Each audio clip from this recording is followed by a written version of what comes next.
Good evening. You are watching Global Viewpoint. Tonight, we begin with a story that is no longer just about geopolitics, but about a world moving dangerously close to a breaking point. At the center of this unfolding crisis stand three powerful forces: the United States, China, and Iran. And between them, a narrow stretch of water that quietly carries nearly 20% of the world's oil supply. The Strait of Hormuz. But tonight, that vital artery is no longer just a shipping route. It is becoming a pressure point, a chokehold, and possibly the spark of a much larger conflict. According to emerging reports, former U.S. President Donald Trump has taken an extraordinary step. He has directly reached out to Chinese leader Xi Jinping with a message that was not diplomatic, but urgent. Washington suspects that Beijing may be quietly supporting Iran's military capabilities. Not openly, but indirectly, through third-party channels, hidden transfers, and sensitive materials that could shift the balance of power in the Middle East. China has denied everything, but in global politics, denial is rarely the end of the story. Because sometimes, suspicion alone is enough to trigger escalation. There is no confirmed evidence that Chinese weapons have appeared on the battlefield. Not yet, but intelligence leaks suggest that something is moving beneath the surface. Portable missile systems, defensive technologies, materials linked to rocket fuel production. Enough to raise alarm. Enough to create tension. Because in a region already on edge, even uncertainty can be dangerous. And everything now leads back to one location: the Strait of Hormuz. A narrow corridor, but one of the most critical choke points in the global economy. Nearly one-fifth of the world's oil passes through this passage every single day. If Iran's military capabilities are strengthened, if control over this region tightens, the consequences could be immediate. Oil prices would surge, supply chains would fracture, markets would react within hours, and the ripple effects would reach far beyond the Middle East. In response, Donald Trump escalated the pressure, publicly declaring that any country supporting Iran would face severe economic consequences. Tariffs, up to 50%, a direct threat aimed at global trade relationships. A signal that Washington is prepared to move from suspicion to action. At the same time, he suggested that China had expressed willingness to cooperate, to keep the strait open, to limit support to Iran. But this created a contradiction. Because while diplomacy suggested calm, reality suggested something else entirely. Soon after, movements at sea began to tell a different story. Chinese naval vessels appeared near strategic areas, not as observers, but as active participants. China's defense officials confirmed that their warships were operating in and out of the region, maintaining presence, projecting influence, sending a clear message: China will protect its trade routes. China will protect its energy interests.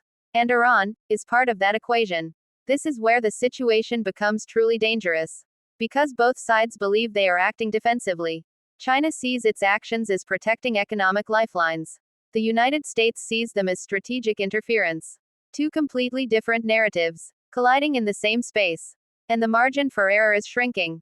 At the same time, diplomatic efforts begin to falter. A high-level meeting between Donald Trump and Xi Jinping, once expected to ease tensions, now stands overshadowed by suspicion and mistrust. Washington enters with unanswered questions. Beijing responds with firm denials. There is no shared ground, no common narrative, and without that, diplomacy begins to break down. While global powers debate, Iran moves. Missiles are launched, drones deployed, targets spread across the region. Military bases, airports, energy infrastructure, even areas near civilian populations.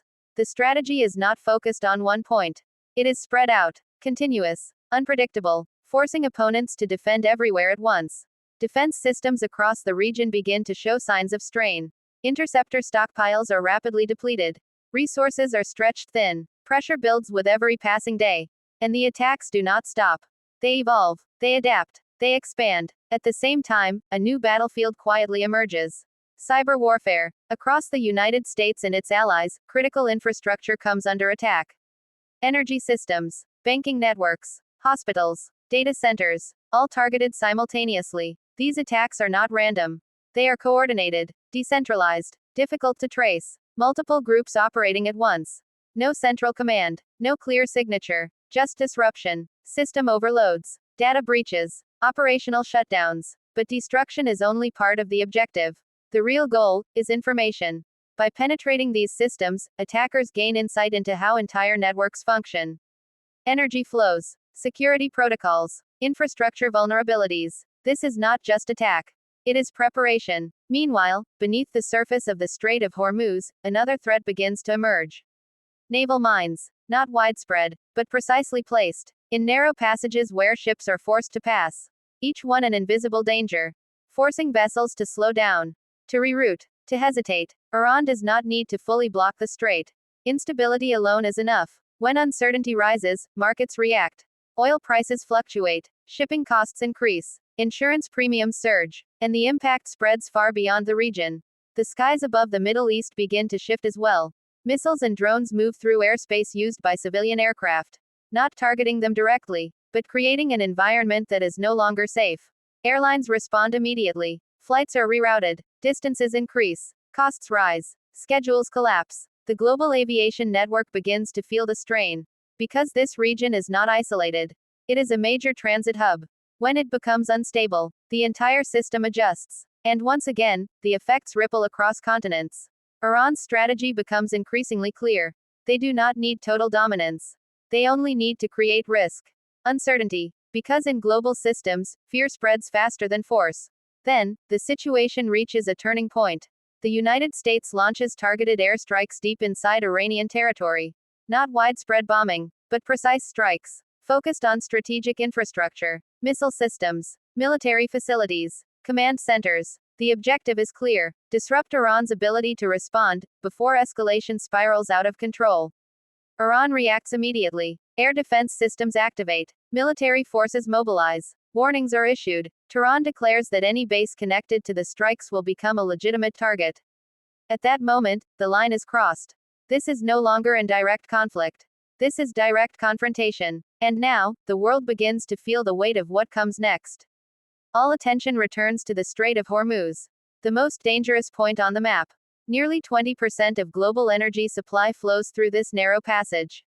Whoever controls it, controls the pulse of the global economy. Iran moves to tighten its grip.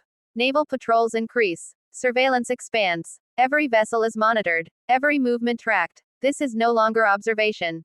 This is control. In response, the United States deploys warships into the region. Their mission is officially framed as defensive. Mine clearing operations. Protection of commercial shipping. Freedom of navigation. But in reality, it is a direct challenge. Because Iran does not see it that way.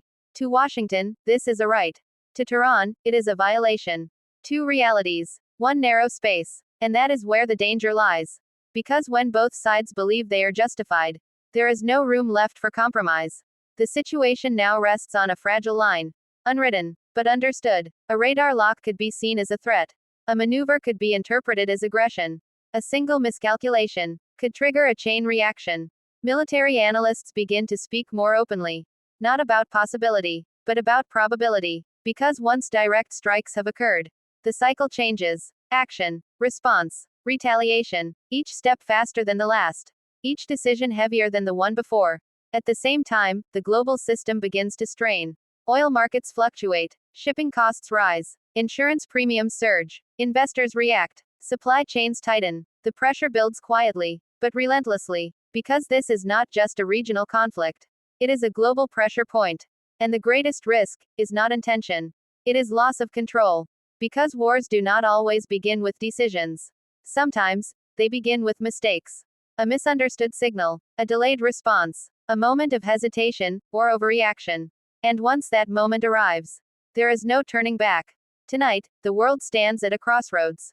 Between restraint and escalation. Between control and chaos. The forces at play are no longer separate. They are connected. Military, economic, technological, political, all building pressure at the same time. And now, there is a pause. A brief silence. Not because the crisis is over, but because the next move has not yet been made.